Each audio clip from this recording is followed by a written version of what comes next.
What happens when the world stops caring about you?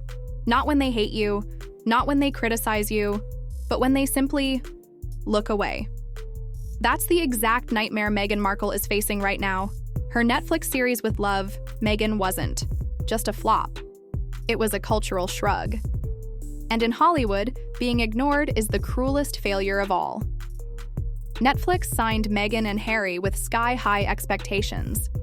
Multi-million-dollar contracts, global buzz, and the kind of name recognition most creators could only dream about. On paper, with Love, Meghan had all the ingredients: a duchess turned lifestyle guru, aesthetic kitchens, influencer vibes, and of course, a sprinkle of royal curiosity. But instead of a hit, it crashed on day 1. Ranked 73 globally, by day 5, it had slipped to 127. Not climbing, not trending, just disappearing. Even worse, it didn't spark conversation. No major US buzz, no British audience, no viral debates. Meghan's critics assumed people would at least tune in to mock her, but they didn't. They didn't even care enough to hate watch. And that's when everyone realized this wasn't just a flop, this was apathy. When the critics weighed in, it got brutal. The Times compared the experience of watching the show to being waterboarded with trifle. Ouch. Meanwhile, social media turned it into a parody playground. People mocked the overly polished scenes, the turmeric marshmallows, the designer aprons, the homemade jam that looked more like an Instagram ad than a moment of real life. Instead of charming audiences, the show became a meme. People weren't laughing with her, they were laughing at her. And in today's media landscape, that distinction is fatal.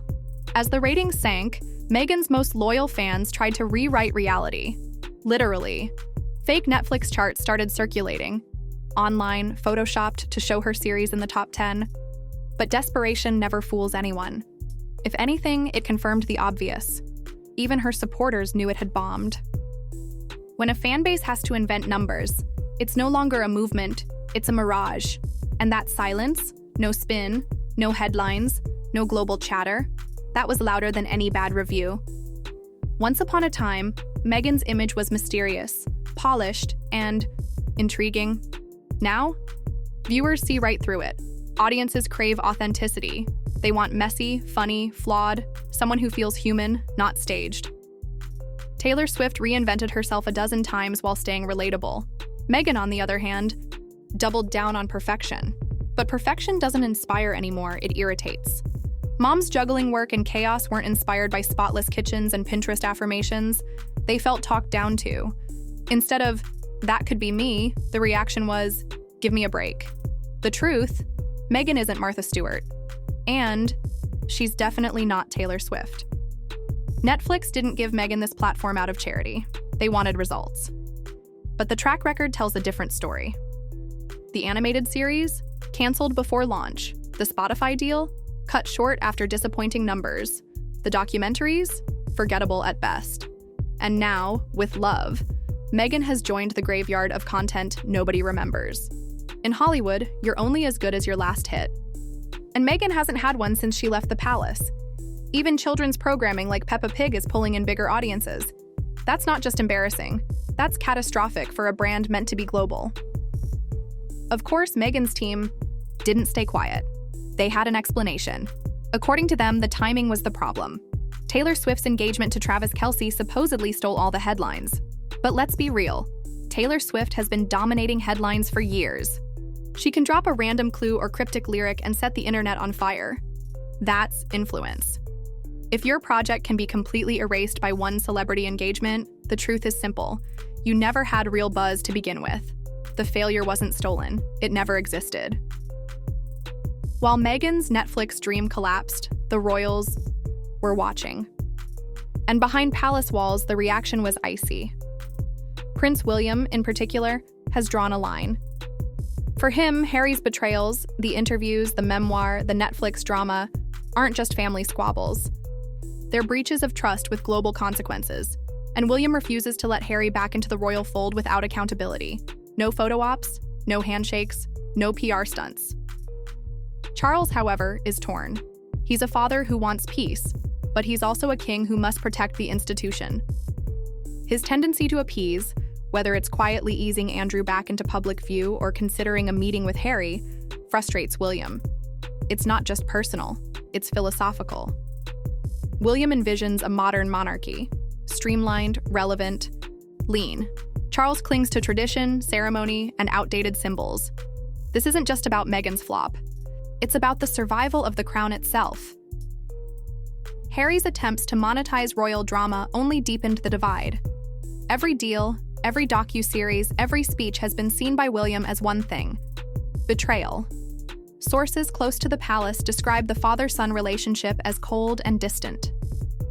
Balmoral visits without real conversation, meetings handled through secretaries, silence where warmth should be, and William sees danger in any reconciliation.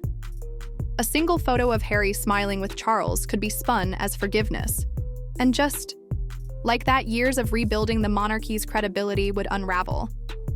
So William's stance is firm. No return, no second chances, no shortcuts. If Harry wants back, he has to earn it. And Meghan? She can't stage manage this redemption arc, no matter how many Netflix cameras are rolling. In the end, with Love, Meghan wasn't just another failed project. It was a turning point. A moment where the world stopped reacting altogether. No trending. Hashtags. No headline-grabbing spin. Just silence. And in entertainment, silence is the loudest verdict you can get. Meghan thought she was cooking up a comeback. What she served was burnt toast. And while she fades from the spotlight, William is quietly consolidating power. Charles is struggling to keep balance. And the monarchy is preparing for its next chapter, with or without Harry and Meghan. Because, in the end, relevance isn't a right, it's earned. And for Meghan, the audience has already given their answer. By day 5, it had fallen to 127. And that's not even the worst part. Outside of one brief appearance on Australia's top 10 list in a fleeting moment in Sri Lanka, the series didn't even crack most international charts. No US top 10, no UK buzz. It didn't trend. It didn't spark conversation. It didn't even generate meaningful hate watching. Just faded. The public verdict was clear. Meghan had finally run out of second chances. Netflix had banked on name recognition and controversy to carry the show. Meghan's critics assumed people would at least tune in out of curiosity, maybe even to mock her. But the truth, the world didn't care enough to even hate watch anymore. What's worse than being talked about? Being ignored. And that's exactly what happened. One of the harshest reviews came from the Times critic who said watching the show was like being waterboarded with trifle. And it wasn't just professional reviewers. Social media lit up with parodies, memes, and spoofs that poked fun at Meghan's curated, overly polished presentation. From homemade turmeric marshmallows to making jam and designer aprons, the show felt like a parody of itself.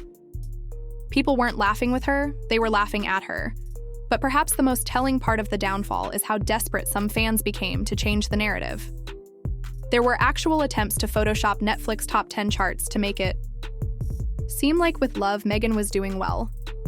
That level of delusion wasn't just sad. It was a clear sign of a collapsing fan base trying to hold on to a fantasy that no longer had legs. The deeper issue here is that Meghan's image, once polished, mysterious, and intriguing, has turned completely hollow. People don't buy the brand anymore. They don't feel connected to her. They see through the scripts, the poses, the artificial moments.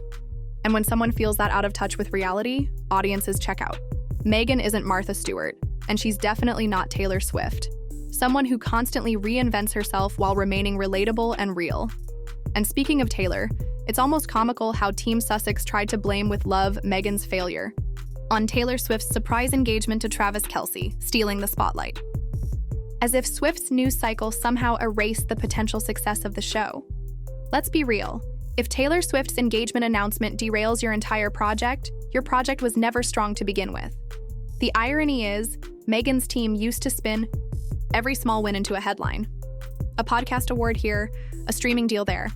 But this time, there was nothing to spin. No PR magic trick could hide the fact that people didn't tune in. There were no headlines, no top 10 lists, just silence. And in the world of entertainment, silence is the loudest failure of all. The series wasn't just bad, it felt tone-deaf. At a time when people crave authenticity, watching a show built on unrealistic perfection just didn't land. Viewers weren't inspired. They were irritated. Working moms in particular were vocal about how detached and even offensive the portrayal felt. The message, if this is how Meghan defines relatable, then we're not buying it. Netflix isn't in the business of charity, and certainly not in the business of protecting egos. When they signed Harry and Meghan to that jaw-dropping multi-million-dollar deal, the expectation was clear: deliver results. But so far, that investment has turned into a masterclass in underperformance. The documentaries flopped. The animated series got canceled before it even launched. And now, with Love, Meghan has quietly joined the graveyard of forgettable content. There's a saying in Hollywood: